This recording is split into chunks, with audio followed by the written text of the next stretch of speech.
Nah, maka biar bisa dipakai di eFaktur 4.0, maka folder DB ini ya di copy, terus kemudian diekstrak di folder hasil ekstrak eFaktur 4.0. Tidak bisa login.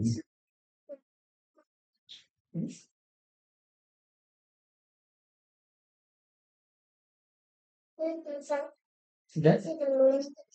Sudah lah, sisanya lah.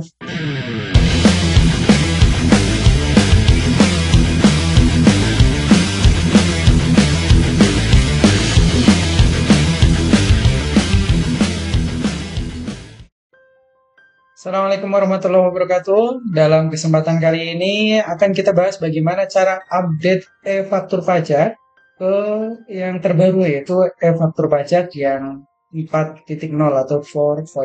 Bagaimana caranya? Simak tutorial berikut ini, jangan di skip karena setiap langkah akan sangat berarti. Jadi silakan disimak. Bagaimana cara update aplikasi e-faktur? Ya, seperti ini. Ini e-faktur, ya, e-faktur yang tampilannya seperti ini. Untuk melakukan update ke aplikasi e-faktur versi 4.0 diperlukan file patch atau patch, itu file untuk tambalan sebenarnya ya. Jadi setiap kali ada aplikasi untuk update berarti filenya patch yang dapat diunduh di halaman efakturpajak.co.id. Ya, silakan teman-teman langsung meluncur saja ke link tersebut. Pada tautan tersebut disediakan 5 versi, ada 5 versi aplikasi. Nah, ini tergantung dari spek atau laptop atau PC-nya teman-teman ya. Ada versi Windows 32 bit, 64 bit. Kalau misal teman-teman pakainya sistem operasi Windows, pakai yang ini ya, downloadnya yang 32 atau 64. Kalau pakai sistem operasinya Linux, maka pilih yang 32 atau 64. Nah, hati-hati di 32 atau 64-nya ini, karena kalau downloadnya salah, misal sistem operasinya pakai 32 bit, downloadnya 64, nanti error, gitu ya. Silakan dicek dulu sistem operasinya, jadi tinggal di-download. Oke, kalau sudah di-download, maka langkah selanjutnya, ini e-faktur versi 4.0 ya. Masukkan yang seperti ini, akun sama passwordnya. Nah, kalau misal mau login, nah posisinya di mana? Posisinya di sini. Aplikasi e-faktur terdapat di link di sini.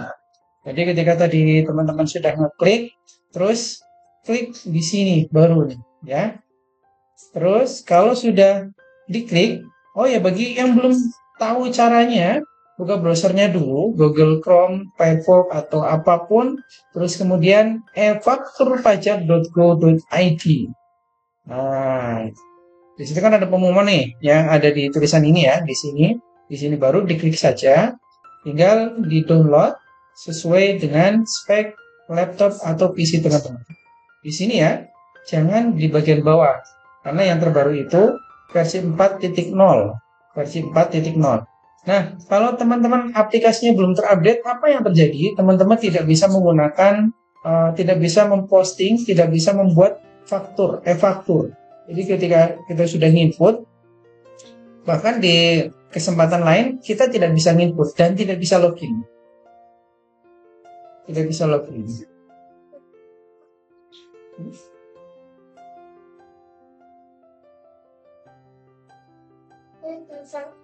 Sudah?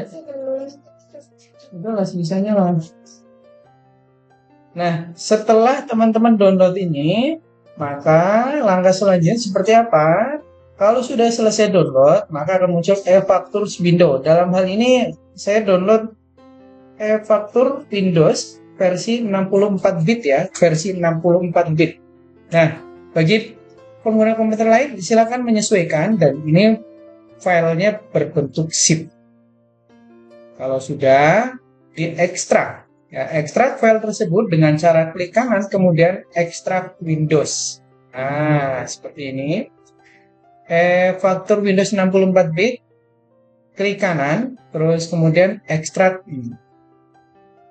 Bisa juga teman-teman mengekstrak di folder tertentu ya, di folder tertentu, terserah dari teman-teman. Terus kemudian langkah keempat, ketika sudah selesai diekstrak, maka muncul seperti ini nih. Efaktur Windows 64-bit.x. Sip, diekstrak, ketemunya Excel. Setelah di Excel, terus diklik, maka akan muncul seperti ini. Hati-hati di sini, jangan sampai salah masukkan foldernya ya.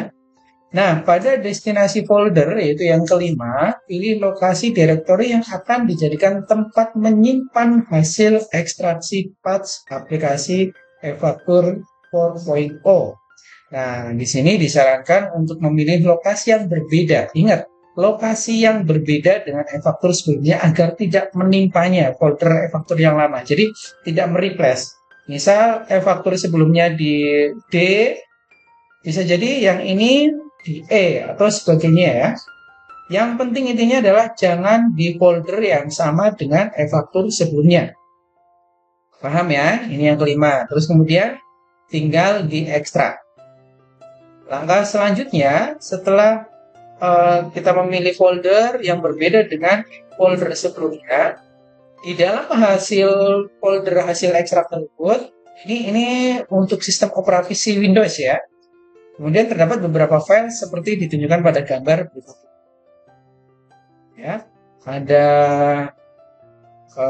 Efaktur, CHM, config dan sebagainya. Sebentar, mungkin buat sebagian teman-teman bingung ya, ini filenya kok banyak banget ya. Lanjut dulu aja. Pastikan folder tersebut berisi file-file berikut. Ada folder Java, ini karena programnya pakai pemrograman Java, Efaktur CHM, config, Excel, dan ini. Pastikan ada ini semua ya. Kalau ternyata setelah diekstrak ada yang kurang, berarti teman-teman ngikutin lagi langkah sebelumnya. Kalau sudah ada semua, maka berikutnya adalah melakukan update aplikasi ke Efaktur versi 4.0. Silakan copy folder DB. Ingat folder DB ya. Folder DB. Nah, dari aplikasi yang lama. Folder DB dari aplikasi yang lama di copy, terus kemudian tempelkan atau paste ke folder Efaktur hasil ekstrak. Nah, saya jelaskan di sini. Ini folder Efaktur versi 3.2 yang di sebelah kiri yang biasa kita gunakan nih. Ya, ada folder DB. Ingat DB. DB itu singkatan dari database. Di dalam folder ini menyimpan semua aplikasi, semua hasil dari kita menginput data, masuknya ke database. Nah, maka biar bisa dipakai di Efaktur 4.0, maka folder DB ini ya di copy, terus kemudian diekstrak di folder hasil ekstrak Efaktur 4.0. Ya, seperti ini. Nah, kemudian jalankan file attach invoice Excel. Ya. Ya, start. Nah, kalau sudah dipas di sini, terus kemudian ini harus runtut ya. Copy DB, paste di folder yang baru. Kemudian jalankan attach invoice Excel. Ya. Nah, agar aplikasi dapat menggunakan update database secara otomatis, langkahnya seperti itu. Dan pastikan teman-teman terkoneksi dengan internet ya. Setelah diklik, maka tunggu beberapa saat hingga muncul tampilan seperti berikut ini. Ini tampilan. Ini langkah 9. Setelah diklik, maka tinggal dipilih nih. Ya. Pilih database untuk koneksi ke sistem attach invoice. Ini sebenarnya proses aplikasi yang sudah diupdate masuk ke database yang sebelumnya dimasukkan ke Efaktur 4.0. Maka tinggal dipilih local database. Dengan maksud file-file database yang sudah kita input di aplikasi lama itu bisa diakses di Efaktur 4.0. Kalau sudah, tinggal di-connect. Ya. Sekali lagi, pastikan teman-teman koneksi internetnya ada ya, karena ini online. Local database, kemudian connect. Setelah connect, maka langkah 10, harus login dulu nih. Ada notifikasi. Ini untuk menambahkan keamanan ya. Kalau dalam hal sekarang ya autentifikasi 2 langkah, harus login sama password. Masukkan nama ya, nama user sama password seperti sebelumnya yang biasa kita pakai di e-faktur ya, e-faktur 3.2. Terus kemudian login. Nah, kalau di sini teman-teman ada yang lupa, jangan salahkan kita. Pak, aku lupa nggak bisa login karena akunnya lupa, nama usernya lupa, passwordnya lupa. Itu bukan urusan kita ya. Oke, saya anggap teman-teman sudah bisa masukkan login sama passwordnya. Setelah berhasil login, akan disajikan tampilan awal e-faktur seperti gambar di bawah. Seperti ini. Ini tampilannya harus sesuai dengan seperti ini. Jadi ini contoh PT Angga Membara ya, NPWP dan sebagainya. Mungkin nanti tampilannya namanya nama user teman-teman. Versi yang muncul ini adalah sudah kita update di 4.0. Selain itu akan terjadi informasi NPWP 16 digit dan NITFU, namun masih tertulis 0. Untuk itu diperlukan update profil seperti ditunjukkan pada gambar ke-12. Nah, gambarnya seperti ini, harus diupdate. Setelah teman-teman sudah update database, sudah muncul seperti ini, kan ini ada NITFU 0 ya, maka diupdate lagi nih, ini sudah, tenang aja sebentar lagi selesai nih. Masuk ke manajemen upload, ya, di bagian atas, manajemen upload, profil PKP, ya, profil PKP, terus kemudian, langkah ke-13, untuk melakukan pembaruan profil, tekan tombol refresh atau sinkronisasi profil PKP dari DJP. Fungsinya adalah untuk mensinkronkan e-faktur 4.0 ke servernya DJP. Tinggal diklik aja refresh sinkronisasi profil PKP dari DJP dan selesai. Maka aplikasi akan melakukan sinkronisasi data dengan server DJP dan pastikan koneksi internetnya stabil.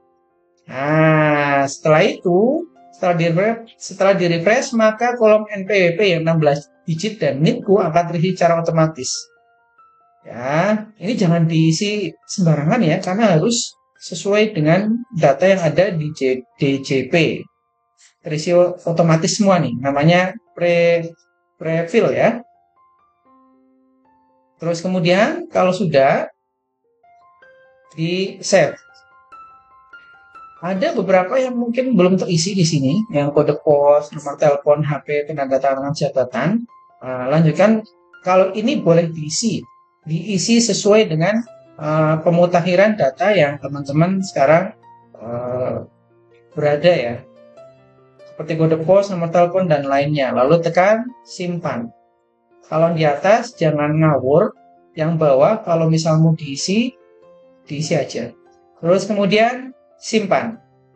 Nah, selama teman-teman sudah bisa update-nya, sudah sinkronisasi data dari e-faktur 3.2 ke faktur 4.0, e-faktur 4.0 dan sudah sinkronisasi data dengan DJP. Maksudnya adalah ketika teman-teman sudah menggunakan e-faktur 4.0, maka sudah terkoneksi, jadi sudah resmi nih, sama kayak e-faktur 3.2. Tips saja terakhir, ketika teman-teman ekstrak, buat folder boleh, namanya boleh, tapi jangan mengandung karakter khusus seperti ini, ada persen dan sebagainya. Ya, dan selamat, teman-teman sudah berhasil. Jika ada kendala teknis atau Pak, saya masih bingung, terus tutorialnya kecepatan, boleh tulis di kolom komentar, nanti akan kami bantu ya. Sampai jumpa di pertemuan selanjutnya, kita masih bahas tentang perpajakan, yaitu update, kalau dalam hal ini update aplikasi e-faktur. Silakan teman-teman stay tune di channel ini. Semoga bermanfaat, semoga yang melihat video ini kehidupannya berkah, dimudahkan rezekinya, dilancarkan segala urusannya, dan diberkahi umur serta keluarga. Terima kasih, saya mohon maaf sebelumnya. Assalamualaikum warahmatullahi wabarakatuh.